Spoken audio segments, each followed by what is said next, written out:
vai viver um casamento frustrado. Amém ou amém? Vocês têm escolhido direitinho aí quem vocês querem passar o resto da vida de vocês? Para quem é jovem, para quem é adolescente aí? Está escolhendo direitinho?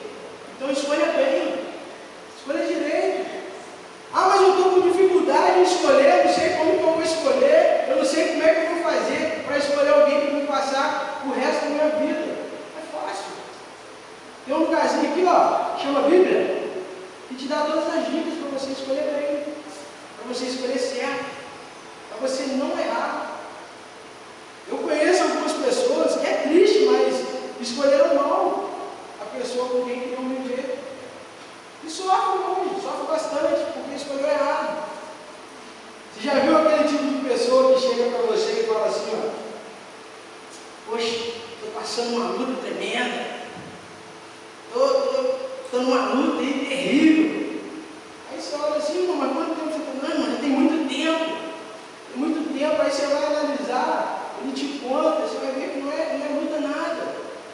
É escolha feita errada. São escolhas erradas. Aí está colhendo ali a consequência daquilo que plantou. Sabe por quê, irmão? Não tem luta que dura a vida inteira. Deus prova a gente para a gente ser aprovado. Como é que é na escola? Na escola não tem ali um período para você de matéria, depois vem uma prova, não é assim. Depois de novo matéria, não é assim. São várias provas. Ninguém é aprovado o ano inteiro de prova. É o ano inteiro de prova na escola? Vocês estão estudando, né? Não é. Com Deus não é diferente, não. Deus, ele prova a gente para a gente ser aprovado. Por isso que ele prova a gente poder ser aprovado. Mas tem gente que vive em constante prova. Nunca termina aquela prova, ela é contínua. Mas não é prova. É escolha errada. Escolha errada. Ah, mas você quer dizer então que a gente não tem aprovação? Tem sim, cara.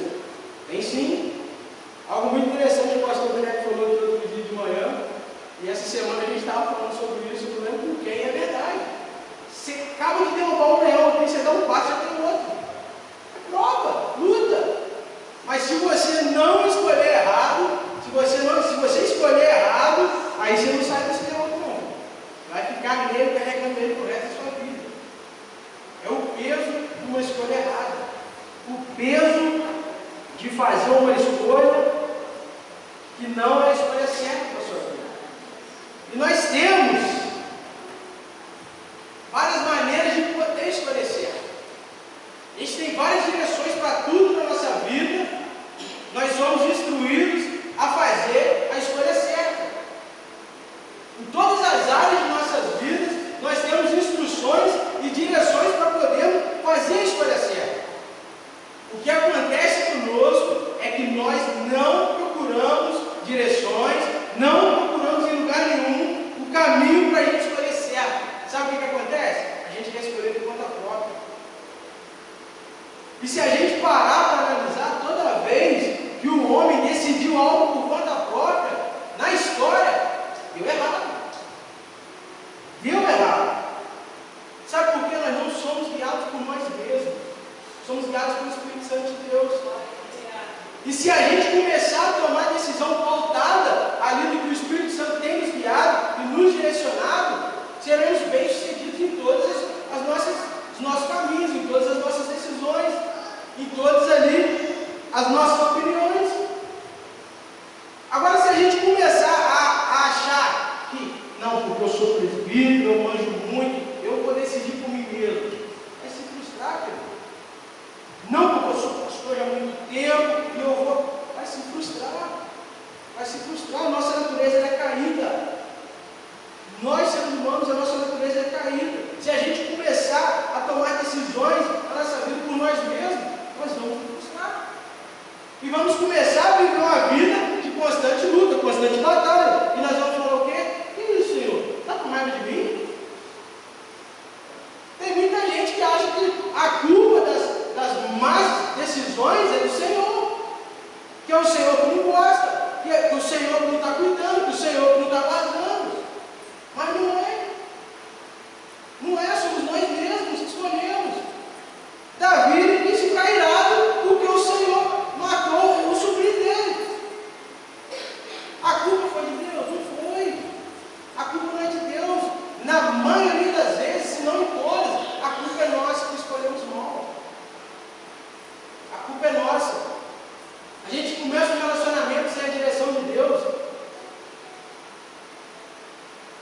começa a se relacionar com alguém que em momento algum pedimos direção do Senhor, aí dá errado. Ai, Senhor, o Senhor não me ama. Eu escuto muito isso de adolescente. O Senhor não guarda, o Senhor não deve gostar de mim, Deus não deve me amar, Pai, não, Deus deve me amar. Meu Deus. Aí a gente volta um pouquinho a vida e filho, você pediu direção para Deus? Não, eu achei que era de Deus. Se a gente continuar achando, se a gente continuar pensando que nós mesmos, nós vamos nos frustrar. Essa é a grande verdade. Se a gente continuar decidindo por nós mesmos, nós vamos sempre nos frustrar. Davi, ele teve ali uma decisão ali muito sábia. Ele tomou a melhor decisão que ele podia ter tomado, de trazer de volta a Arca da Aliança para ele. Trazer de volta para Jerusalém. Só que muitas das vezes, o que acontece é que nós tomamos a decisão certa, mas fazemos de maneira errada. Em vários momentos de nossas vidas, a gente ali, parece que a gente pensa assim, não, vou fazer do jeito que Deus quer, vou tomar a decisão que Deus quer, na hora de fazer, entro eu. Parece que é assim que funciona. A Bíblia mandou fazer isso, aí eu vou, quando eu vou fazer, entro eu, aí eu faço errado. Davi tomou a melhor decisão possível que ele podia ter tomado, de trazer de volta a Arca da Aliança, trazer de volta a presença do Senhor. Só que na hora de fazer esse transporte, ele fez errado. Se a gente analisar um pouquinho aqui a história, a gente vai ver que não era qualquer pessoa que podia pegar a arca, que podia transportar a arca. E não era de qualquer maneira, não era em cima de carro de boi. A Bíblia fala que era nos ombros e que somente os levitas podiam fazer isso. Somente os levitas podiam fazer esse transporte. Davi tomou a melhor decisão possível, mas fez da maneira errada. E é assim com a gente. Eu vou procurar alguém que está na igreja para me namorar. Aí chega aqui no escolhe, não é qualquer coisa. Aí chega um novo prometido ontem, já quer namorar, já quer casar, aí se frustra. Ah, mas eu procurei na igreja, mas procurou errado. Procurou errado. Não adianta a gente querer tomar uma decisão certa e agir errado. E na maioria das vezes nós fazemos isso. Nós fazemos isso. Eu vou fazer o que a palavra de Deus está mandando, mas aí na hora de fazer, faz errado. Faz de outra forma. Então não só tomar a decisão correta, como agir corretamente é fundamental. Olha o seu irmão que está do seu lado e fala para ele, não só toma a decisão correta, age corretamente. Em nome de Jesus. E um dos erros que Davi cometeu foi esse. Era para ser conduzida sobre os ombros da arca, não sobre cavalos. Segundo erro que ele cometeu, não era qualquer pessoa que podia conduzir ele, era somente os levitas. O terceiro erro que Davi cometeu, Davi não, Zá, né, cometeu, foi tocar na presença de Deus. Nós vemos que, não aqui na família dele, amém, Deus? Mas nós vemos nessa atualidade aí, nesse tempo que a gente vive, muitas pessoas tocando na presença de Deus, de maneira indevida. Quando eu falo tocar na presença de Deus, são pessoas manipulando através de técnicas, de oratória, de psicologia, a mente das pessoas, a fim de acreditar que estão cheias da presença de Deus e que em tudo que fazem respaldam o Senhor. Pessoas que distorcem o Evangelho em prol de si mesmo. Pessoas que tentam ali ajeitar um pouquinho as coisas de Deus para se encaixar nele. Quando na verdade o Evangelho é nós nos moldando para se encaixar nele, se encaixar no Evangelho. É a gente chegar aqui tudo sujo, cheio de manias, cheio de carrapicho, e se limpar e mudar tudo para se encaixar no Evangelho. Não a gente adaptar o Evangelho à nossa vida.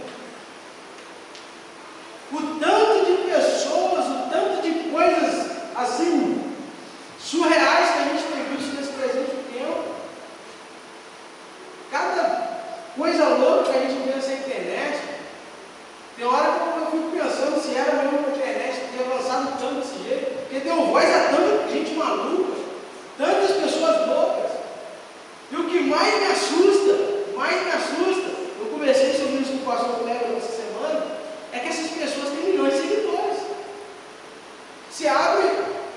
Instagram de um doido desse aí está lá, 2 milhões de seguidores. 2 milhões e meio de seguidores. Aí você pega um homem de Deus lá, que a gente sabe que é de caráter, é íntegro, abre o Instagram dele, 100 mil seguidores. E isso me assusta. Me assusta demais, porque é a gente querer o certo de maneira errada. De maneira completamente errada. Eu já tentei pensar que essas pessoas servem para ficar dando risada, essas pessoas começam a assistir esse tipo de gente para poder deixar foco, mas é surreal. É surreal o que as pessoas estão se alimentando hoje e fazendo com o Evangelho, fazendo com a presença de Deus. Eu brinco muito com meus adolescentes aqui essa semana, até falei para eles, eu não podia ser Deus não. Eu não podia ser Deus. E se eu pego essa turma era fogo na hora. Na hora, não tinha nem conversa. Já está tudo doido, já vai para o inferno, nunca mais uma vez. Eu não podia ser Deus não. Era fogo na hora. Porque é umas coisas absurdas. É umas coisas absurdas. É gente dando aula de como falar em línguas. É gente ensinando umas coisas loucas. Aí você entra no Instagram do camarada, 5 mil seguidores, 5 mil alunos. Já viu isso, pastor? 5 mil alunos aprendendo a falar em língua estranha. Cursinho ali pelo Instagram. Meu Deus! É absurdo. É algo absurdo. E a responsabilidade das nossas coisas pertence a nós, não a Deus. Não a Deus. Tem gente que faz a escolha e culpa Deus.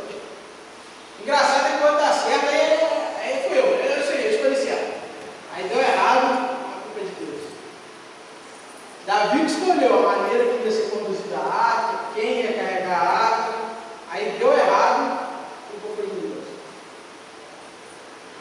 Engraçado é que já haviam instruções de como a arca deveria ser transportada. Já tinha instruções de como seria feito esse transbordo, de como seria feita aí toda essa logística. Já tinha sido instruído. Aí na hora de fazer, ele fez errado. Tomou uma atitude e não quis arcar com as suas responsabilidades, com o peso dessa atitude. Na maioria das vezes nós agimos como Davi. Na maioria das vezes. Eu me lembro que assim que eu me casei, eu morei, se não me engano, um ano no mesmo quintal com a minha sogra, mas assim, era para ser algo rápido, só para dar tempo de eu arrumar um outro lugar para morar, e aquilo ali foi se prolongando. E eu tinha muito medo de tirar a minha esposa da casa dela e fazer ela passar fome, passar necessidade, então eu tinha muito medo. Então, quando algum líder, pastor, discipulador, alguém vinha me direcionar, cara, você tem que sair de lá, você tem que viver sua vida, porque casa que é casa, você tem que ser o seu lugar, tal. Eu não saía. Eu falava assim, mas o senhor vai se responsabilizar, você está errado? Falava desse jeito. Desse jeito. Tanto é que quando eu saí debaixo da obediência, eu falei assim, eu vou, enquanto eu vou obedecer ao senhor, mas se der errado, eu continuo a ser com Deus. Eu falei assim para ele, meu discipulador, eu vou sair daqui, mas se der errado, você resolve com Deus depois aí, está na sua conta. E é assim que a gente faz. Engraçado que deu certo, estou vivendo maravilhosamente bem ainda, até hoje eu não fui falar obrigado para ele, e falar que foi ele que me direcionou, né? Aí foi eu. Deu certo. E a gente costuma fazer isso. A gente costuma tomar algumas decisões e querer imputar o peso dessas decisões na vida das pessoas. Na vida de quem, às vezes, quem a gente ama, de quem está ali para nos direcionar, para nos guiar, para nos conduzir, de quem mais quer nos ajudar. Um erro grotesco da nossa parte. A responsabilidade de nossas coisas são nossas. São nossas. Não é do Senhor Jesus. A arca na casa de Obed-Edom. A escolha certa da maneira certa. O rei Davi deixa de levar a arca uma casa que estava à beira do caminho de um homem, chamado Obed-Edom. Este morava na beira da estrada que levava a Jerusalém. Obed significa servo, que é o mesmo que escravo, e Edom, denotando que este homem eram descendentes de edomitas, e que eram descendentes de Esaú, sendo deste povo inimigo de Israel. Não bastasse, ele era geteu, ou seja, de Gade, da terra de um dos maiores inimigos do rei de Israel, Golias.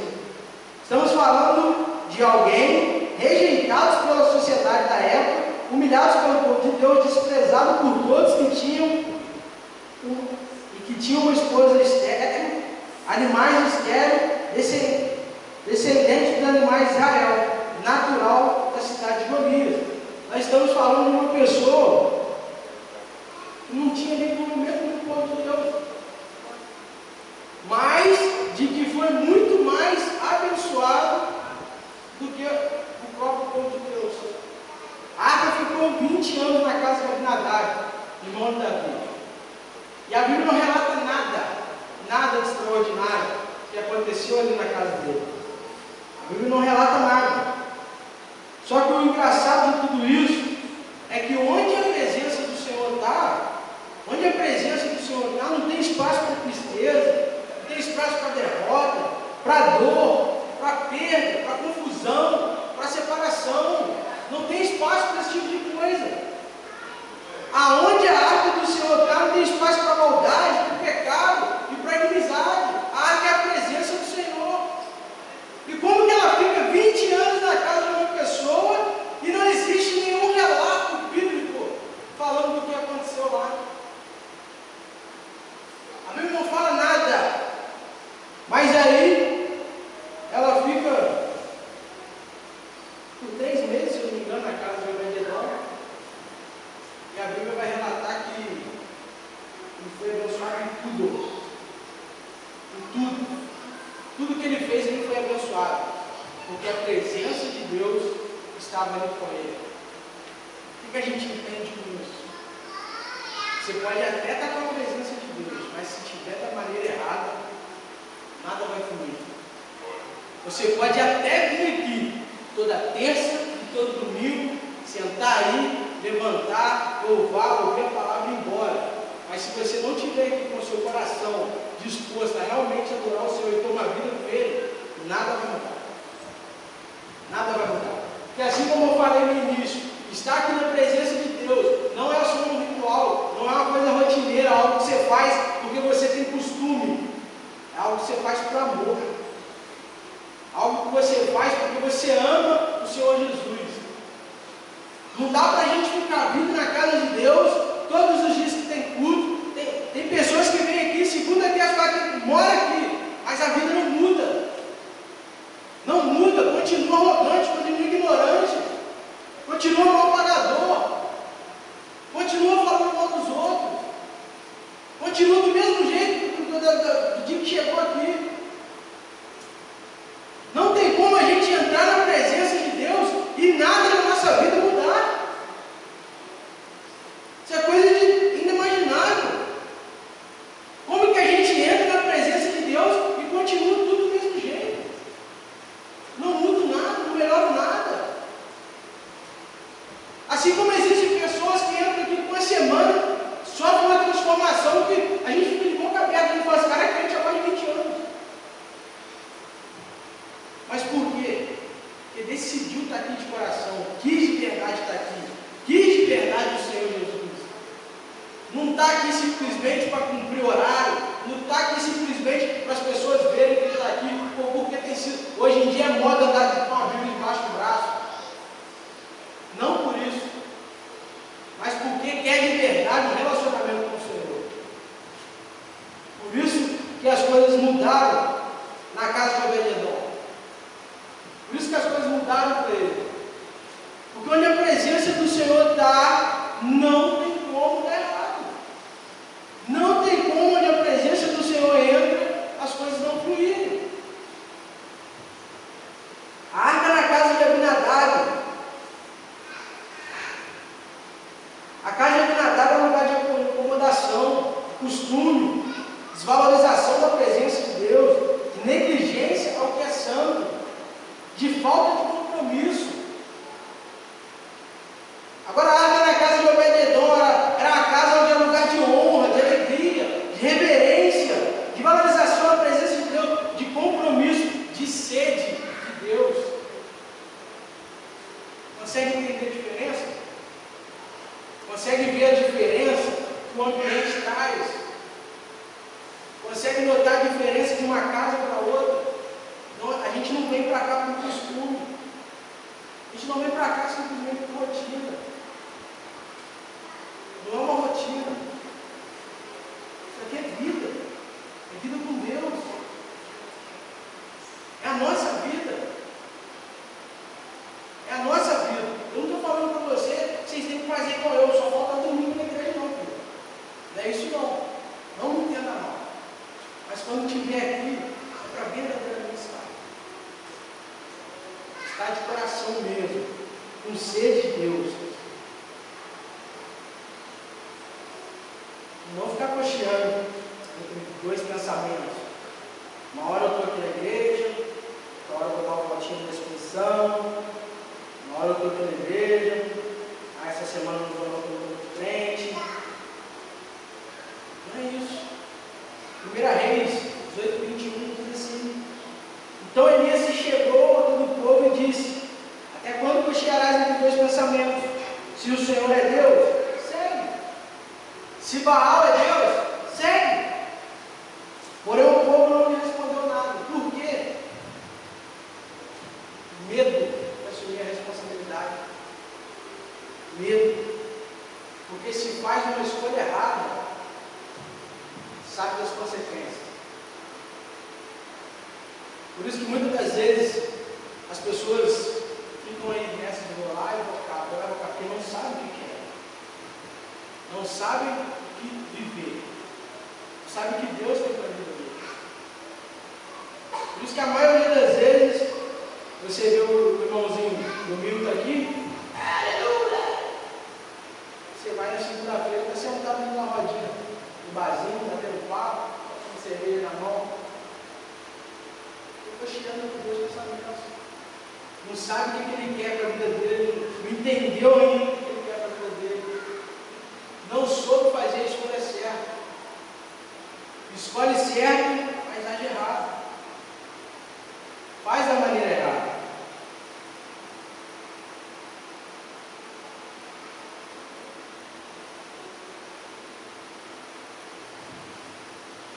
Mas aqui na nossa igreja não tem isso não, é verdade? Aqui todo mundo escolhe certo, todo mundo age certo, todo mundo age bem obediente. Amém ou amém? Amém ou amém? Glória a Deus. E o engraçado de tudo isso aqui é que a arca ficou 20 anos na casa de Abinadab, mas não foi valorizada.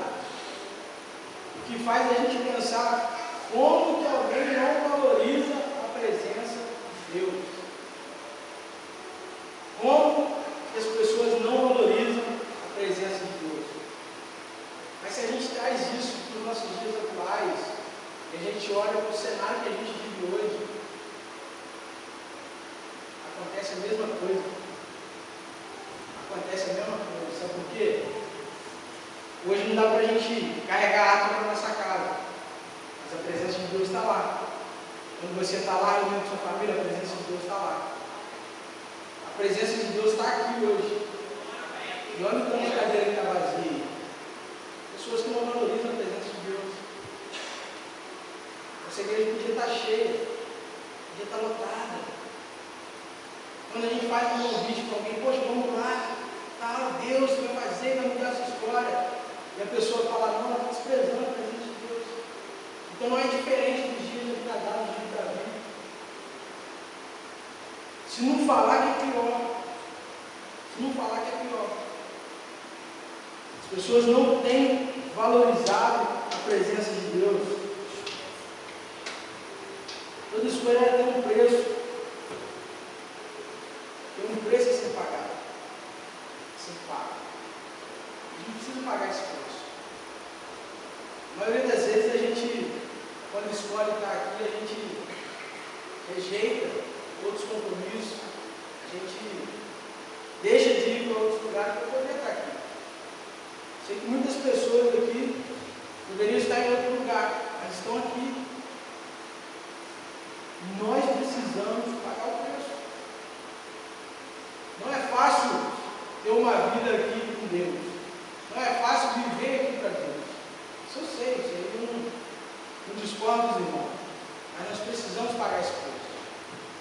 Amém? Vale a pena assumir o risco com Deus. Jesus, ele assumiu o risco. Ele assumiu o risco para nos dar uma oportunidade. Ele assumiu a morte de cruz, para que a gente pudesse estar aqui hoje. E nós ficamos correndo desse risco. A gente não quer assumir o risco para poder estar na presença do Senhor Jesus. Amém, querido? Vamos ficar de pé, em nome de Jesus. O ministério de louvor vai subir. Nós precisamos não só tomar a decisão correta, mas também agir da maneira correta. Amém? Feche seus olhos. Vamos orar? Pai, muito obrigado, Deus. Obrigado, Pai, pela Tua palavra, que é viva e eficaz. Obrigado, Senhor, pelos Teus filhos que estão aqui nessa manhã. Deus, a qual os comprometeram com a Tua presença, com o Teu reino. Muito obrigado. Obrigado, Deus, por essas vidas que aqui estão e tomaram, Deus, a melhor decisão da vida delas. Muito obrigado, Deus. Pai, eu clamo para que essas vidas, ó Pai, estejam sempre, Deus, no centro da Tua vontade, estejam sempre, ó Pai, aqui na Sua casa, Pai, em nome do Senhor Jesus. Deus Santo, continua ministrando aos nossos corações, nos instruindo, nos dando direção, ó Pai, para que possamos tomar as decisões corretas, em nome do Senhor Jesus, ó Pai, em nome do Senhor Jesus. Falando sobre tomar decisão correta, falando sobre escolher a coisa certa para nossas vidas, e sobre como as nossas escolhas ecoam na eternidade. Eu quero aqui fazer um convite para você que ainda não conheceu a Jesus, para você que ainda não escolheu estar no centro da vontade de Deus, você que ainda não escolheu andar com Jesus, não simplesmente vir aqui toda terça, todo domingo, sexta, sábado, mas ter uma vida com Deus. Eu queria te dar a oportunidade de você fazer essa escolha nessa manhã e aceitar o Senhor Jesus como seu único e suficiente Salvador. Eu estou falando para você tomar a decisão que vai ecoar na eternidade. A decisão vai perpetuar a sua vida. Se existe aqui alguém que ainda não aceitou o Senhor como seu único e suficiente Salvador, deseja tomar essa decisão agora,